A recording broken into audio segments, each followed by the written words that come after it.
Well, greetings, viewers, and welcome to another edition of Then, Now and the Future, where Marcus and I are discussing the past, from the middle of the last century, the middle of the 20th century, up until now, and its significance. So we're sort of slowly beginning from, basically Marcus was born in the early 50s. I was born in the mid-60s, so we're sort of beginning that walk, and as we see it, we'll be getting more detailed as time goes on. You know, plus as our memories become thicker, as it were, more of them. So yeah, Marcus, do you want to say something at this stage to sort of introduce it? Yeah, really, what you said, it will be some of my earliest memories, and we touched on some of these, I think, in our first edition, but just really looking at the transformation that's taken place in half a century. So, you know, in the great span of things, that's a minuscule amount of time, and yet the amount of change that has taken place is phenomenal if you think about it. So I think we'll have a lot of fun. Just yeah, that's it. I mean, yeah, if you compare, I suppose if you took some, you know, decade or a century in what we would call the Middle Ages or something like that, you would see, you know, much slower progress, wouldn't you, in the sort of the shape of people's environment and what's going on in their lives. Yeah, I think it's the ability to go forward, and I think you've touched on a really good point. If you go back to times like the Middle Ages, their ability, their speed of progression seems comparatively slow. Everything, if you follow that through, just seems to get faster and faster. So, you know, nowadays our ability to, I don't know, just look at mobile phones. They started off as huge bricks, didn't they, carried in big cases, and in the space of a comparatively small amount of time, batteries have got that big. They last for hours. We can do more things on a mobile phone than anyone ever dreamed of, and we've done that really, really quickly, you know. So you know, I think the progression, you know, medically and scientifically and all the rest of it, just seems to keep speeding up all the time. So I think what we're going to do is just take people back for a while to a slightly slower pace of life. Yeah, in many ways. Okay, well then, best for you to start, because you were actually around in the 50s. So what are you going to tell us about first? That makes me feel so old. Strange things I remember. Growing up as a child, boys didn't wear long trousers until they were probably into their teens. So, and this applied sort of across the board. You, as a child, you wore short trousers and socks. Short trousers, long socks. In the coldest of winters, that applied. Yes. I remember, you know, getting chapped legs and, you know, having wind whistling up my shorts in the middle of winter. You walked to school regardless of the weather. So if it snowed, you tramped to school. If it snowed, you still went out and played in the playground. Health and safety risk assessments were heard of. If it wasn't raining, you went out to play in the playground. And I remember at secondary school, we'd go out, we'd skate around on the ice, we'd fall over, our clothes would get soaking wet, and we'd have to go back into the classroom and do our lessons. Well, I mean, what you're saying still applied. I was at, you know, primary school in the early 70s, and that was the case. Shorts, yeah, we had shorts. So I had shorts, I think, all through primary school, and it was only at secondary school that I, you know, started wearing trousers.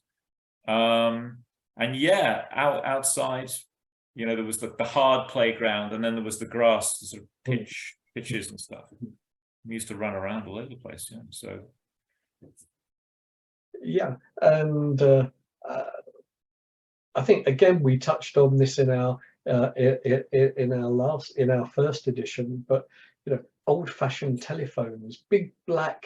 I can't remember the material they were made of, but they were big and black, really bulky. So the handset rested on a cradle with a little dial front, and you laboriously had to dial a number, and if you couldn't get through, again, that was still 70s dial phones. Yeah, I guess they got lighter. Was it Bakelite? I don't know, is that the right material? Bakelite. Bakelite. That's it. Bakelite. Yeah. So, Really, really heavy telephones. So it was still dial, wasn't it? I mean, that was well into the 70s that you had a, you know, dial-up phone. That's right. So I lived in North London, bordering on East London. There was a program on TV not very long ago called Ridley Road. Ridley Road is a street market in Dalston in East London, and the program was based around Mosley and the Black Shirts, because there was a huge sort of fascist movement, a right-wing sort of fascist movement at that time. And my mother used to take me shopping once a week to Ridley Road Market. Right. And I remember on one occasion, I think it was a Sunday, I was with some friends, and there was going to be a huge fascist rally in Ridley Road. I remember being there early while everything was getting prepared, and there was a lot of anti-fascists already sort of arrive to oppose them. You could feel the electricity in the air. It was, you know, the tension was palpable. So when was that? The sort of late 50s then, sometime? That would have been towards the latter part of the 50s for sure. Yeah. But yeah, Mosley and the Black Shirts were a huge. Yeah, I mean, of course, I remember the word Mosley. And there was a huge riot in a place called Cable Street in the East End. Very, very famous. You'll see reports of it still online. Yes. But a huge riot where Mosley and the Black Shirts were going to be marching through the East End, and the unions and the dockers and all sorts of left-wing people and anti-fascists and Jewish people all came out to oppose them, and there was just this absolutely massive punch-up kind of thing. Very, very famous, and I think they may have made a film about it, you know, via Cable Street. I can't remember. But, so, you know, quite turbulent times. Yeah, because we think of it often for the economic boom. I was just casting my eyes over Wikipedia, and it was listing the economic booms, you know, in various countries in this period, or what we would call the West, particularly, you know, United States and Western Europe. But we forget also this kind of thing, you know, that maybe, I don't know what the economic situation was so much in the UK. There was also a post-war boom, wasn't there, I think?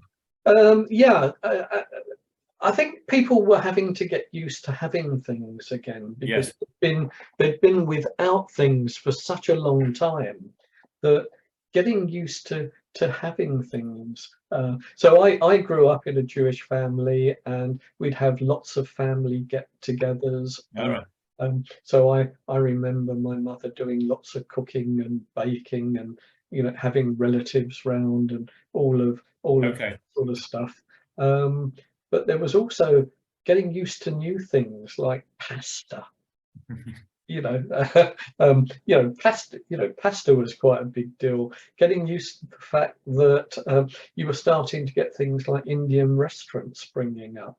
Okay. And again, that was quite a big deal.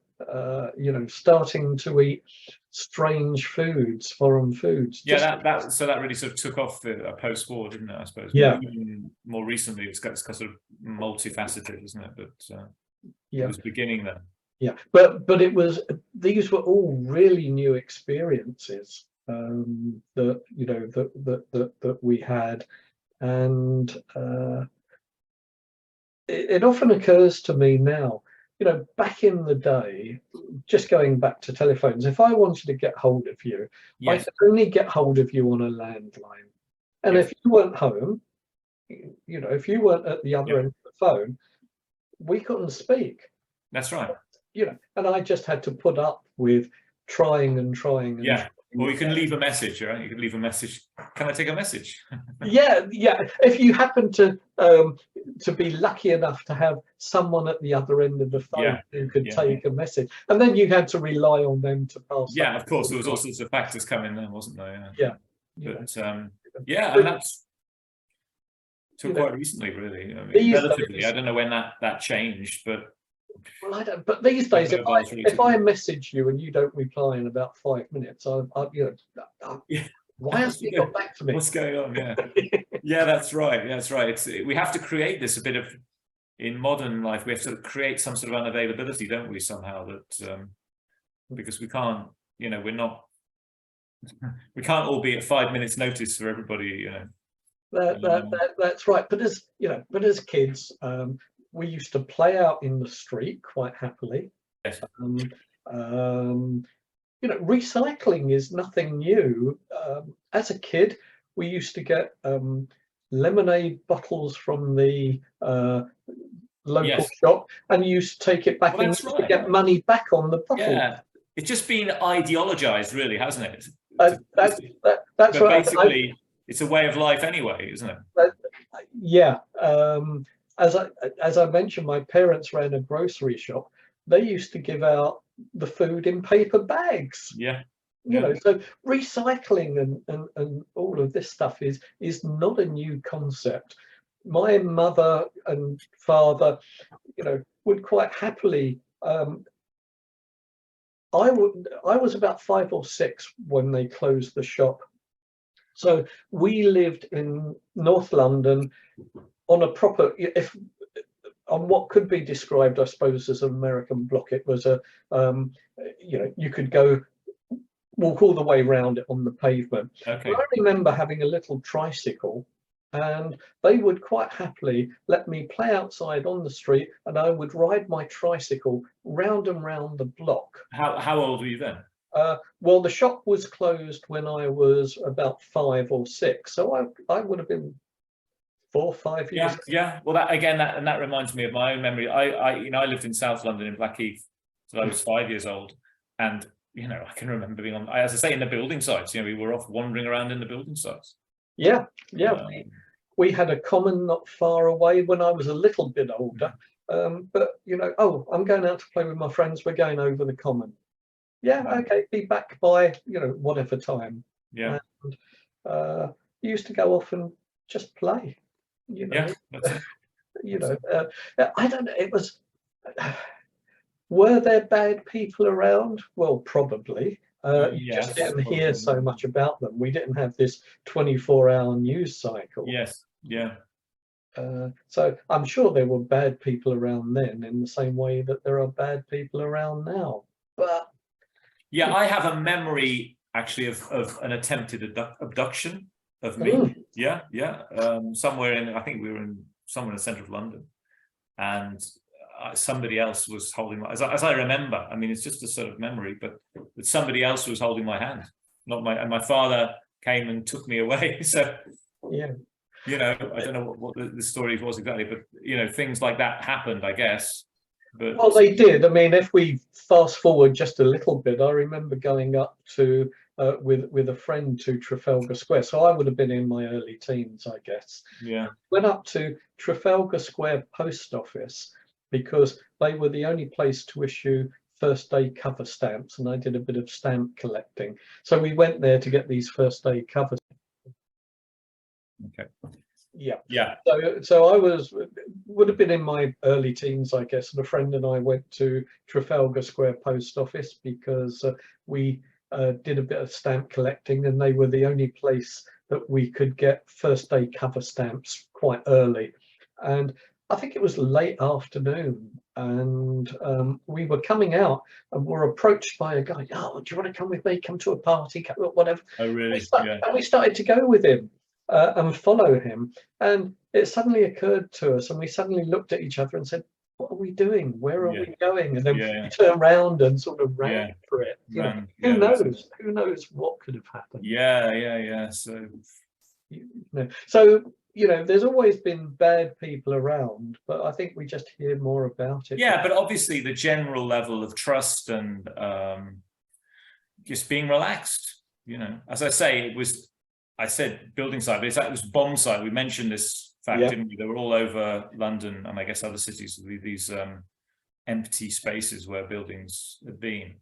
Yeah. And it was that, and it was, you went through like a hole in the fence, and I don't know, it was like the basement was left open. I mean, it was, Yeah, it was the best playground ever, wasn't it? Yeah, I mean, amazing. I can remember all sorts of fun stuff we were doing there. But I mean, I guess no parent would dream of allowing that. Nowadays, it's completely, everything's hyper safe, isn't it? Antiseptic and everything. Yeah, absolutely. But we used to play cowboys and Indians in the street, and when we were maybe a little bit older and starting to get a bit naughty, it was knock down ginger. Did you ever play knock down?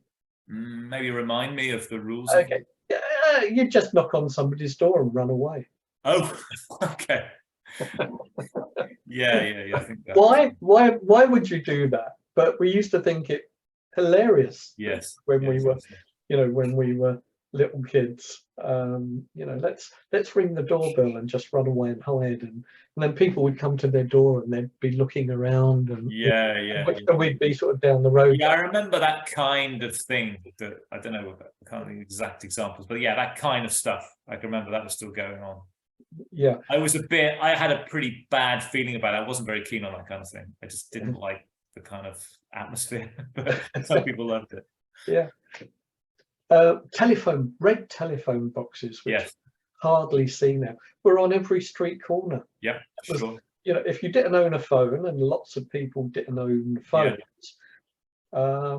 that's what you had to do when, if you were out and about somewhere. If I was, when I got a bit older, but if you're out and about and you needed to phone home, to be a telephone box. Yeah. Okay, and that, of course, reminds me of another great institution of the past, the telephone directory.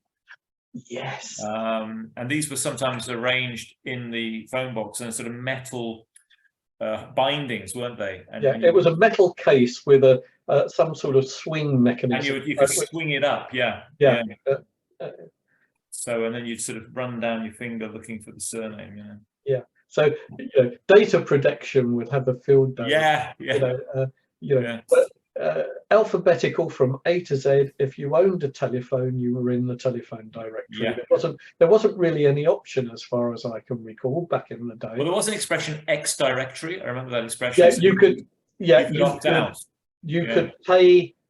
You could pay a sum of money to not be listed. Oh, right. So it was actually you became X directory by payment. Yeah. You had to pay to be X directory. Deleted from the list. Yeah. In the same way that these days you can opt not to be on the public copy of the electoral register. Okay. So I guess that's similar, but yes. But yes, red telephone and police boxes. Sort of Doctor Who police boxes were also regular things, because policemen, and I guess police women, there were some, but if they're out on patrol and they needed to call the station for some reason, the only way they could do that, there was a telephone link in the police box.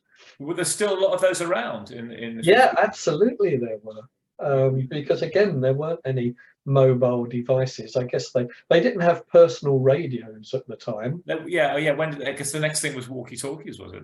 After I guess so. I think the cars probably had some sort of radio. Some sort of radio system. But you know, Bobby's on the beat, because you used to see Bobby's on the beat every, Yes. you know, very few of them were in cars, if any. They're, you know, obviously. Yeah, sure. So yeah, Bobby, you know, walking the beat. So you used to get to know your local Bobby, Yeah. and they used to get to know you. Yeah, I think, as I mentioned, my parents' shop was opposite a police station, so Yes. they used to come in for their rolls and sandwiches and. Yeah. Okay. Well, I guess that was something that must have been changing around that time. I mean, because I don't remember a local policeman. I know my parents had a friend who was a sort of, but he was some sort of investigator or detective or something. I think so he wasn't really sort of on patrolling the streets, as it were.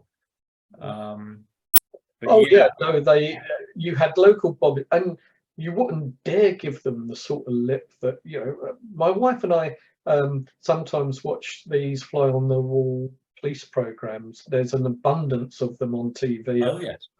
And you look at the back chat that coppers of today are getting from comparatively young kids. Yeah. What, you know, the back chat and the abuse they have to put up with from tiny little kids. Really. We wouldn't have dreamed of doing that. Yeah. You know, yes sir, no sir. You know. Yeah. Wouldn't have dreamed of. And you know, if a copper had dragged us home, you know, to speak to our parents, well, that's sort of like the end of the world, really. Yeah. You know. Yeah. So I guess, you know, moral standards seem to have shifted. Well, I mean, there's no doubt about that, is there? Yeah, no doubt about that. You know, I think relatives, friends, neighbours were all extensions of the family in some way, shape or form, and were free to chastise you on behalf of your parents if you stepped out. Okay, well, that's an interesting question then. Were your extended family in the same geographical area for most? Yeah. Okay. Yeah. So within walking distance, or you know, one bus ride. You really. Yeah. Yeah, that's interesting. So that I say I'm an exception to that. I mean, it could just be because of my own family, you know, but they were obviously more relaxed about this process of dispersion. So my father grew up in Bromley, and my mother in Sutton Coldfield. And, you know, but by the time I was born, you know, we were living in Blackheath. So we had, you know, my father's side was not so far away, you know, in Bromley. And but my grandfather was divorced, so he went down to the south coast, and then my grandparents were in North London, Swiss Cottage. So already there, and then by the time, you know, I'm going to school, you know, we're up north on the Wirral, and you know, I've got relatives in America, in France. Wow.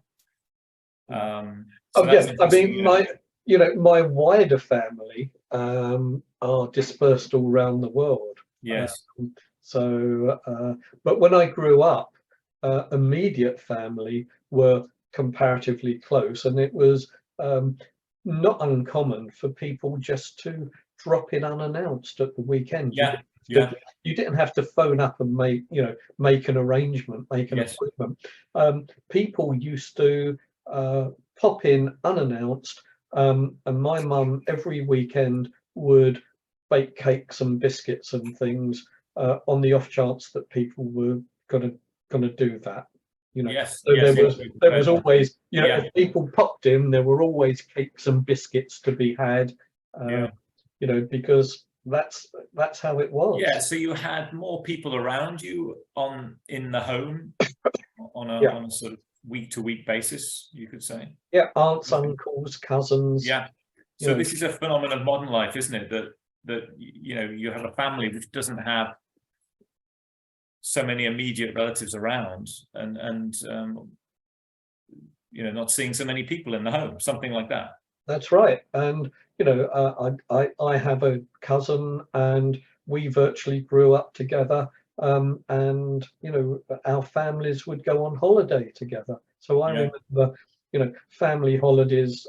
We wouldn't go far, so we lived in North London, Southend or Westcliff or somewhere like that Mhm. was probably the nearest. So we'd stay in a little B&B type place down at Southend, but we'd go as a family group.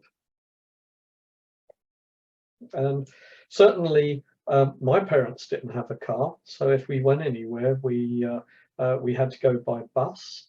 I remember they once took me to Whipsnade Zoo. So from North London to Whipsnade Zoo out in the Yes. country, Yes. we I thought it was such an adventure. We had to get something called a Green Line bus, Oh, which yes. ran out in the countryside. Yes, sure. So we had to travel, I don't know, part the way across London to wherever the Green Line buses start Yes. from, Yes. and then go on this long bus journey out to Whipsnade, Yeah. and spent the day at the zoo and Right. have to make the trek home. Yeah. Okay. So if we again we jump from that period to now, you've got kids who have been whizzed around Europe or the world even, aren't they? With the low cost airfares. I mean, so even not people who are sort of at the top of the socio-economic ladder, but so that's another big change, isn't it? Yeah. I mean, people's awareness of their surroundings has just sort of grown exponentially, hasn't it? Yeah. So actual experience of other cultures. Yeah, my geographical awareness, was obviously quite limited as a child, simply because of the fact that transport was such a factor. Yeah, that's right.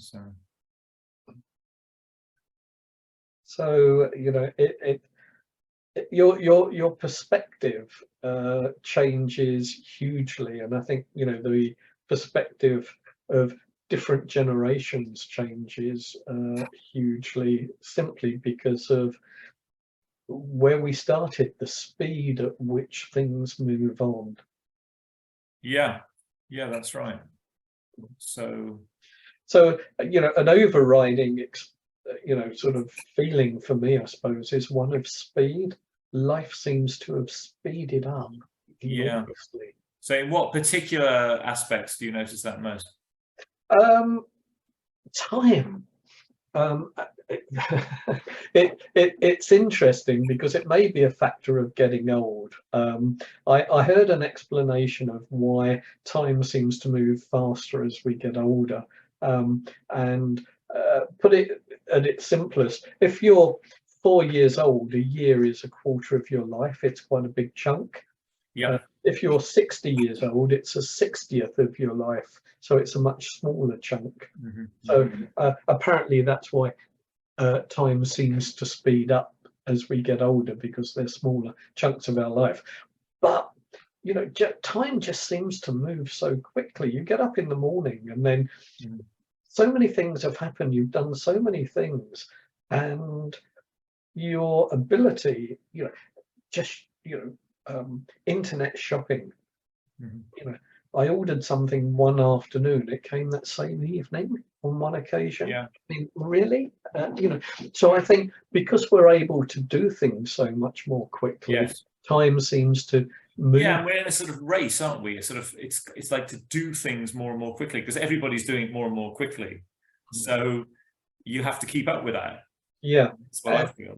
Yeah, and I think when I think back to sort of my childhood, it was a much slower pace because there was no alternative. You had to learn patience. If you wanted to buy something, you had to save up until you could afford to buy it, because even the old-fashioned hire purchase, your ability to borrow money, wasn't such a that was sort of frowned on. If you had to start borrowing money to buy something, that was really sort of frowned on in the early days. So you had to learn patience. You had to learn that you'd put so much away each week, You know, if you, you know, as a kid, if you had pocket money and you'd put a little bit away each week because I don't know there was a toy or something you wanted to buy, so you accepted that time, you know, was a factor, that you had to be patient, you know, that you learned that you couldn't have what you wanted when you wanted as quickly as you wanted. Yes.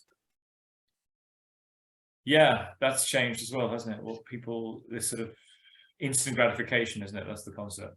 Yeah, absolutely. And, you know, in many ways, you know, it's quite sad that, you know, our ability to, you know, to wait, our ability to take our time, our ability to be patient has gone out the window somewhat. Yep. Well, I can see that. I can see that. And certainly, you know, certain parts of the younger generation maybe, you know, have difficulty with that. And we all do, I guess. We're all conditioned by this thing, you know. So it's a sort of pressure that we're under. So those are just some of my reflections of, you know, of the 50s. It was a, you know, I was just a kid, so it was the norm. But I suppose my norm was a time of change and transformation. You know, things were, you know, beginning to happen. There was a freedom that people were unaware of. That it was new beginnings because, as you were saying, lots of bomb sites, but those bomb sites were very slowly starting to be transformed into new and modern buildings. Yes. The opportunity was being taken to transform, yes, you know, areas. I think it was the start of what were known as garden cities. Whole slum areas of London were being cleared and redeveloped. And the you know, and the residents were being moved out to these new developed new towns. You know, places like Harlow and Welwyn Garden City were these new developments taking people from the slums of London. So it was a time of change and transformation. Yes, and then we have this, you know, the 50s, so 60s, you know, that was when you had this was sort of expressed culturally, wasn't it? You had these amazing cultural developments. I think that was, you know, maybe that's our next chat. Well, yeah, that's right. It's this sort of just flagging it up. Flagging it up because it's this sort of consciousness, isn't it? You know, collective consciousness. Something quite very dramatic happened. Yeah, the 60s were, you know, a time apart, and you know, quite exciting to be part of, really, I suppose. Yeah. Okay. Well, good. Yeah. Look forward. We'll talk about that probably next time, and I'll be interested. You know, because I was just a little, you know, kid then, but of course, you know, later on in my teen years, we sort of look back. There's always a bit of nostalgia about that period in many ways. So the music. I can't claim to be an active participant in that period, but you know, certainly, you know, you lived through it. You were aware of it. Yeah, that's it. Around. Yeah, whatever insights we have on that. Okay, well, there we go. We've done another little chunk. And you know, it's fun just looking back and reminiscing, and you know, just recording some of these things for posterity. Just so hopefully somebody somewhere clicks with somebody, and they find it useful or interesting.